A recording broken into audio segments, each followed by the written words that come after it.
You know, I've been talking about earned media value for quite some time on this podcast. My friends at Eisenberg have just raised the bar on earned media benchmarks with their social index. Social Index now gives you globally earned media values across a growing list of 6 geographies for all your KPIs across the top 7 social platforms: Facebook, Instagram, LinkedIn, Snapchat, TikTok, Twitter, and YouTube. You can now visualize these values for deeper analysis, and they have a look-back window over 2 years of historical comparisons. Social Index is updated daily. Don't get stuck with old data. Over 1,000 companies have used the Social Index to understand the ROI of their social campaigns. And if you work with a social agency, you should demand they incorporate earned media values into your reports. Get your earned media value for social content. Visit earnedmediavalues.com/Alan. Again, that's earnedmediavalues.com/ALAN. For all of us, it's about predicting where the consumer is going and getting half of it right. One of the things we want to do is create ads that don't suck. Embracing change creates great possibility. I'm Alan Hart, and this is Marketing Today. On the show today, I've got Heidi Lasker. She's the Senior Vice President of Customer Success for the Americas and APAC at Bynder, and she leads their global customer experience program. She manages Bynders support, onboarding, customer success, and customer experience teams. On the show today, we talk about Bynder and content. They are a digital asset management tool and system, and the explosion of content and what a good content operation looks like for a company. Then we switch gears and talk about customer success and the interplay with customer success and marketing and the rest of the organization, and much more. I hope you enjoy this conversation with Heidi Lasker.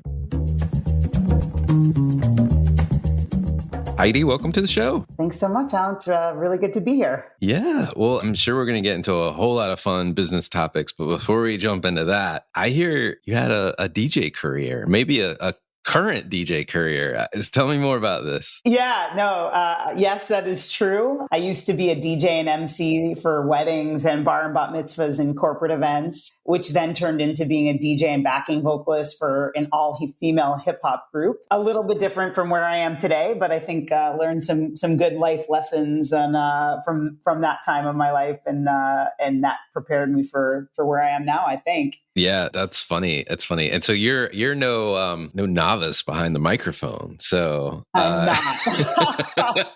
I think I remember being a little kid. For every like Hanukkah or birthday, I always wanted those. I'll probably date myself, but I always wanted those microphones that would tune through the AM radio. I'm known to have a loud voice, so everybody wonders why I needed a microphone too. But I guess we'll never know. That's funny. That's funny. Did you have a DJ name too? I did. Yes, it was DJ PJ. So DJ PJ, I love it. Yeah. It was a fun time, but it got to a point where I was spending a lot of Saturday nights with 13-year-olds, and it was no good for my social life. So I moved on from that. Maybe retirement. Yes. Retirement. Yeah. Imagine that. All right. So DJ life to now you are Senior Vice President for Customer Success at Bynder. Tell me about the pathway that led you to Bynder. Yeah, for sure. So I've always been on customer-facing teams at tech companies. When I started off my career, there was no such thing as SaaS or customer success. So it was a different time. And at a few different startups, I was the first customer-facing role and really was able to lay the foundation, build the processes and best practices and set up for growth. So the first time I did that was in the music tech space at a company called Sonic Bids that helped bands connect with music festivals and brands. So brands like Red Bull and Converse would run these campaigns with bands, and they were sort of like an early version of influencer marketing. I was there for about 12 years. And, from there, I really wanted to make a change and get into marketing technology just because there was so much going on there. So I spent a couple of years in SaaS MarTech companies in the influencer marketing and data and analytics spaces before I got to Bynder in 2017. Since then, I started off pretty focused on managing the customer success managers in the US, but, over time between acquisitions, scale up growth, changes to better align our teams internally. Now I oversee support, onboarding, and customer success for the Americas and APAC. And then we also recently added this customer experience function onto our team. So I have global oversight of that group too. Well, let's talk about Bynder as a company. Tell me a little bit about how you describe what the company does today. Yeah, so Bynder is in the digital asset management space. Actually, earlier this year, we were named a leader in DAM in the most recent Forrester Wave, which was very exciting for us. So we have a DAM platform and a suite of products that help brands manage the full content lifecycle. So that's from upstream creation of assets to the management of assets through distribution of assets across channels and platforms. And we've always done this for creative assets, but a few months ago, we acquired a company called Gather Content, and that was to help our customers manage the content lifecycle for structured text content too. So we're really excited to see the way our customers will benefit from that. But altogether, this is designed to enable collaboration, to drive brand consistency, to help our customers work more efficiently, speed up their time to market, and ultimately help them deliver the best digital experience to their customers and to really stand out and compete in the marketplace. I love that. And creative assets, the world is changing. How have trends in the market kind of influenced where Bynder's gone, if you will? Yeah, no, that's a great question. So Bynder has really continued to evolve based on the trends that we're seeing. So over the last couple of years, we've seen a lot of changes in consumer behaviors and much higher expectation for personalized, relevant content.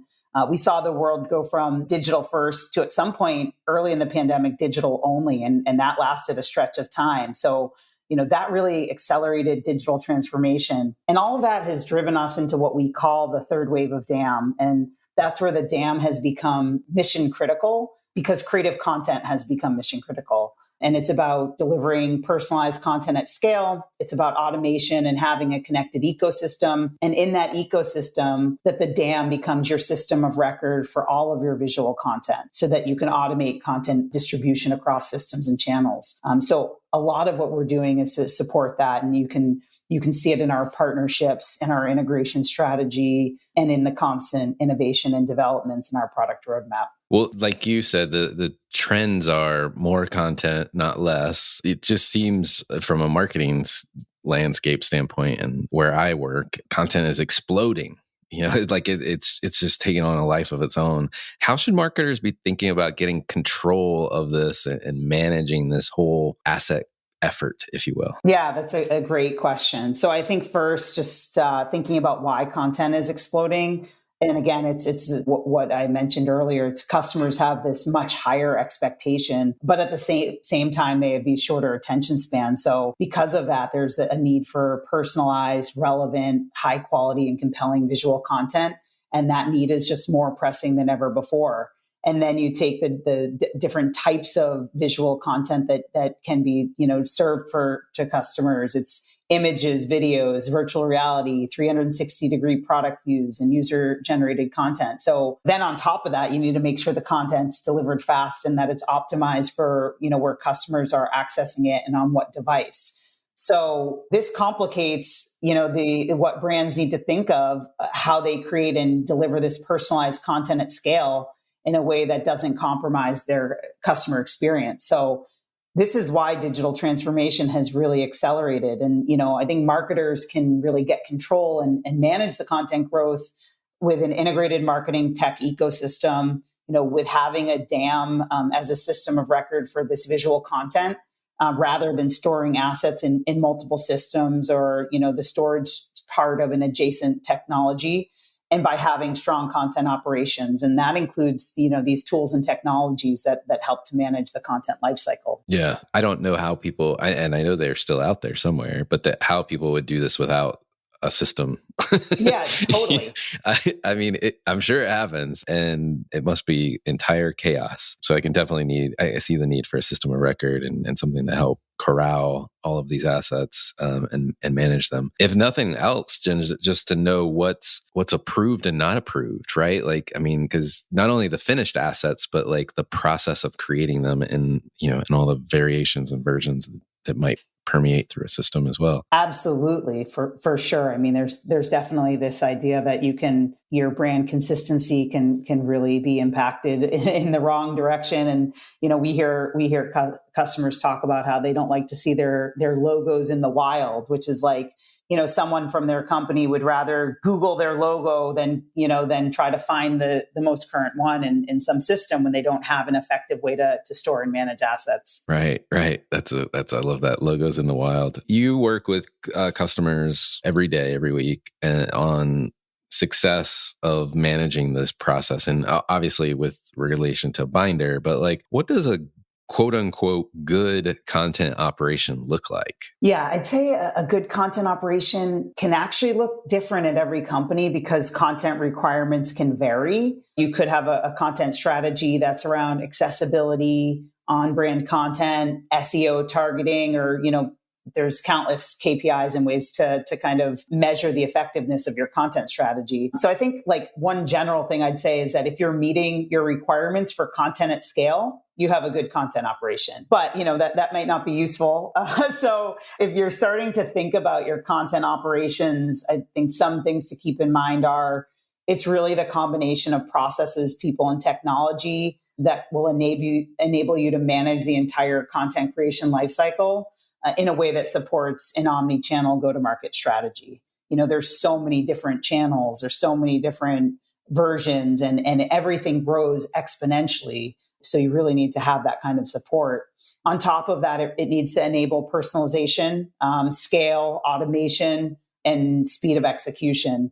And most importantly, it has to kind of all roll up to result in a customer experience that meets or even beats the customer's expectations, and that keeps their attention. So, if you have an effective content operation, you'll have faster, scalable, repeatable processes that result in better quality content produced in less time. And, and in regulated industries, that content will stay in compliance. Yeah. Now I want all of what you just said. It's easy. Yeah. No, I know it's not easy, but all of that I want and more. So that sounds great. It's related to your role as head of customer success. How is customer success defined today? I talk to marketers all the time on this show and on this program, but like customer success is strongly related to marketing. So I want to get your view on customer success and how it's defined. Yeah, I think that we've really seen an evolution with customer success. So I mentioned earlier that when I started my career, there was no such thing as customer success. So back then you were in roles with titles like account management or client services. And then sometime, after 2010, you started hearing about customer success. And for me, I remember in 2015, I was working as a consultant on a project with a small SaaS MarTech startup. And I was kind of looking into their practices around how they managed customers. And it was around that time that I first remember hearing the customer-facing team for SaaS companies consistently being called customer success. And with that, this was also the time that we saw the emergence of practices like being more proactive and consultative, of driving adoption and value. And all of this really improved the customer experience. And it was all rooted in driving outcomes for customers. So I think as the customer experience improved, again, here's the thing about customer expectations, they continue to grow. It's a theme around here, I think. And I think over the last couple of years, we've increasingly heard customer success and customer experience used interchangeably, even though customer success is one of a number of inputs that impact the overall customer experience. So customer experience and leadership titles and team names are really on the rise. And I think the reason for that is it's to better contextualize what the core focus of the team is. And that's ultimately to create customer advocates and to deliver the best possible experience to customers. Gotcha.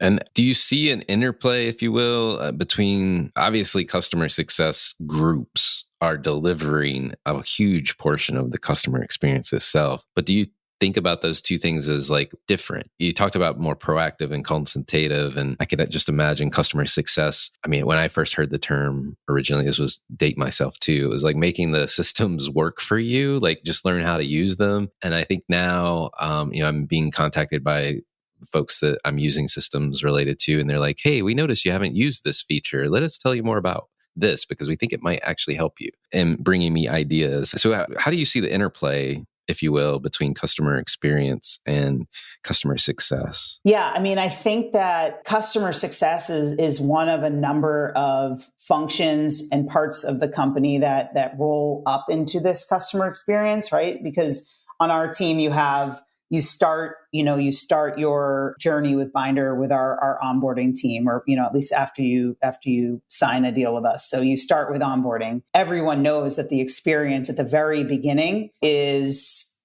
sets the tone for how your experience ends up being, how long you stay a customer. So that feeds into the customer experience. And then you're handed over to customer success, who aligns with you on what success is to you, how you want to work, and really brings it back to those outcomes and is constantly working with you. We have a support team as well who kind of is there to work in complement with customer success. Then there's the product itself. I mean, the product itself has a huge part of the customer experience, obviously. And then it's your content and how customers are interacting with your business to get what they need. Are they coming to their customer success manager, or are they going to the knowledge base? Are they going to the webinar? So are they, looking at a message in app? So there's a ton of different components that go into the customer experience. I mean, of course, customer success plays a major part in it because they're the face to the customer. There's so much outside of that. And that to me was the reason why we formed this customer experience group in the beginning of 2021, because there was still so many untouched, unowned parts out there that needed oversight. Well, it's a lot of orchestration, just listing off the journey, if you will, that a customer goes through. So yeah, a lot of interconnected pieces, and people have to make it go, right? Totally. I mean, it's CX is cross-functional in nature. So having strong cross-functional collaboration, coordination, and visibility are completely critical to doing this right. Yeah. As you think about, you're serving customers, that community grows over time. How do you think about this notion of community? And how does it play a role with your users and your customers? Yeah, it's a great question. So for as long as I can remember, our customers have asked for the opportunity to connect with each other and share best practices. It's just consistent, constant. That's what they want. It started for me 4 or 5 years ago. I went to my first live customer roundtable, and, we asked for feedback at the end. And that was the top request, that we facilitate more peer-to-peer connections. And it's continued to be top feedback that we get all the time. So at first we were doing things like creating programs to fulfill these requests.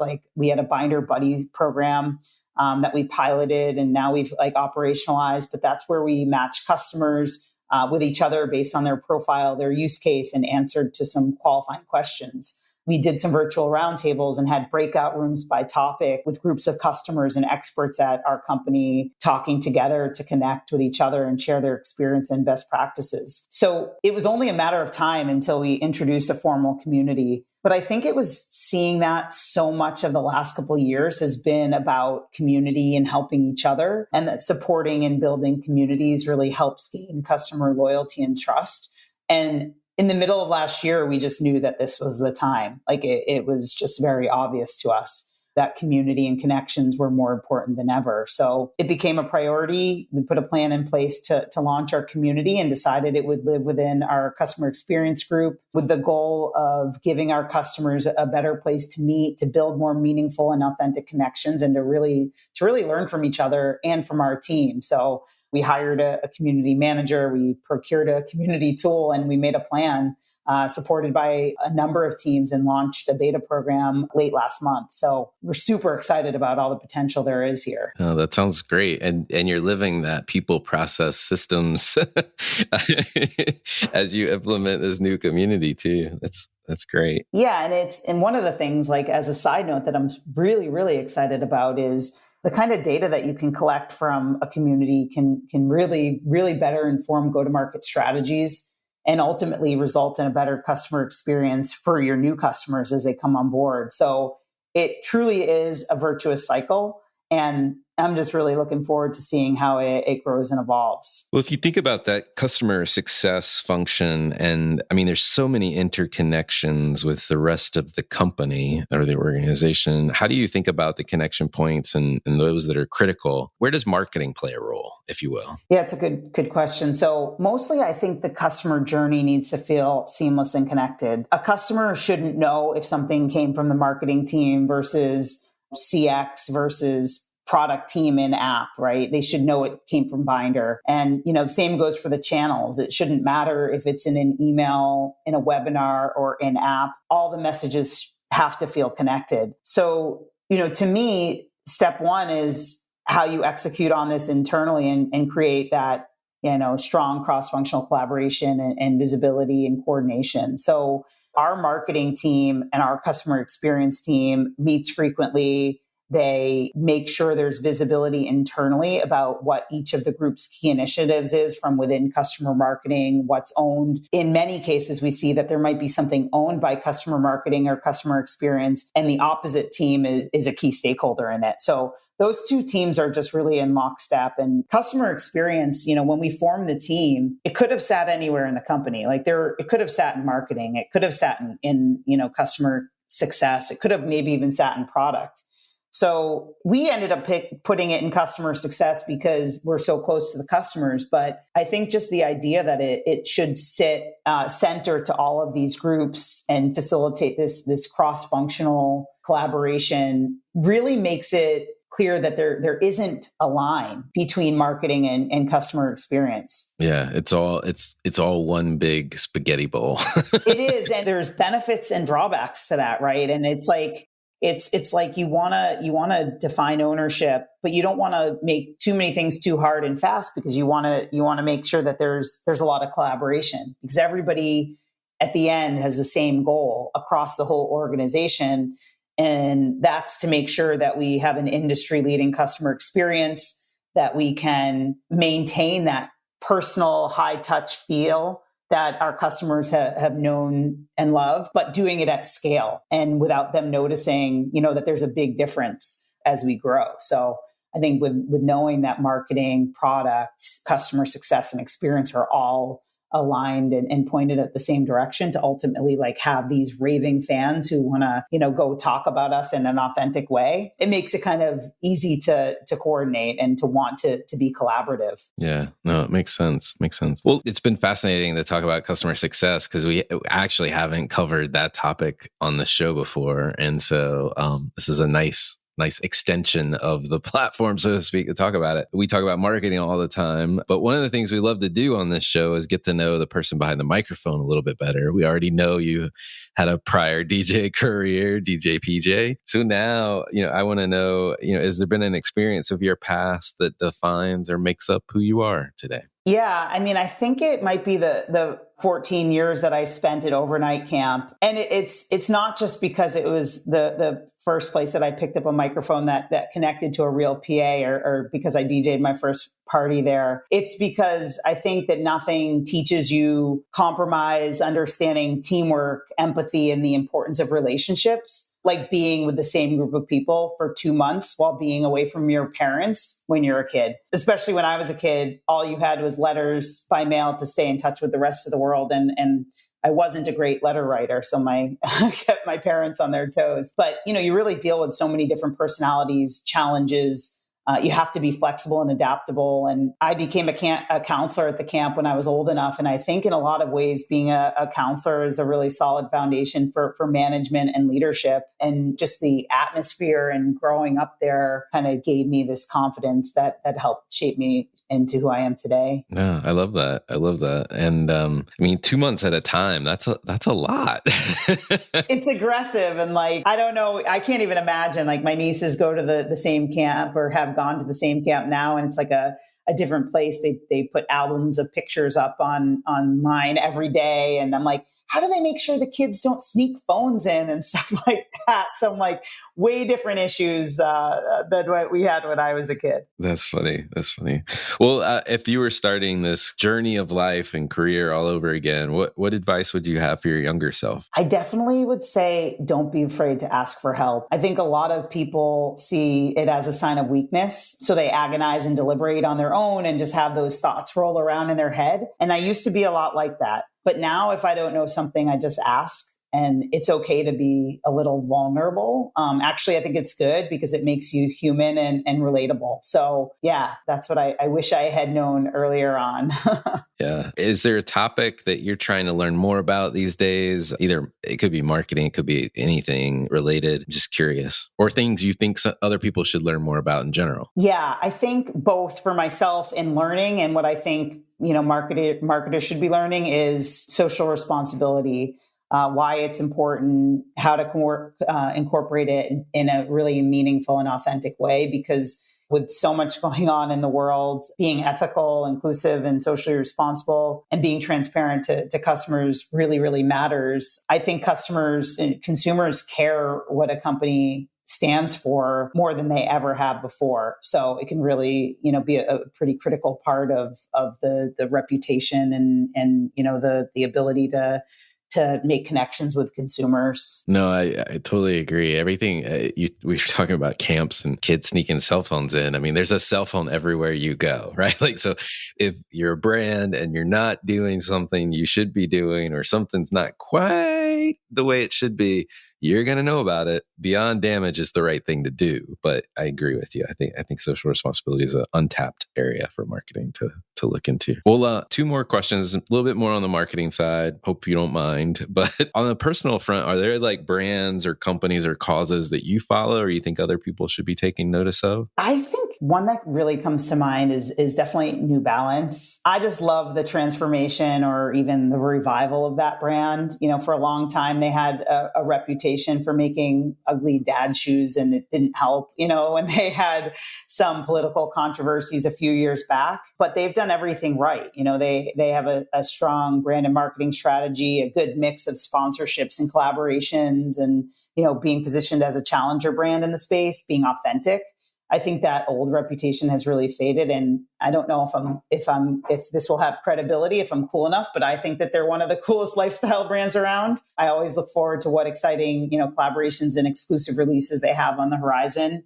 I've definitely bought like the New Balance by J. Crew by New Balance, or whatever, the other way around, shoes that they make special for J. Crew. So, the other thing is they're local to Boston and they have a physical presence that you can see from the Mass Pike. And I've also watched that continue to grow and evolve. So as kind of the part of the whole thing. So I think they're pretty fascinating to keep an eye on. That's awesome. Yeah. No, I've driven past that building before many times in my career. I'll have to check out didn't know about the collaboration with J. Crew. I'll have to check that out, see what that's about. Well, last question for you. What do you feel like is either the largest opportunity or threat facing marketers today? Yeah, I think I'd say that it's the power or impact that the right technologies can have on the end consumer experience. It's really a lot about what we talked about earlier. If you're not already going through that digital transformation, you risk being left behind or unable to compete. And I think, for some people, it may be overwhelming or difficult to make a connection of like, where do you begin? But if you want to like simplify it and say like a simple example I always think about is faster page load times result in lower bounce rates and better SEO.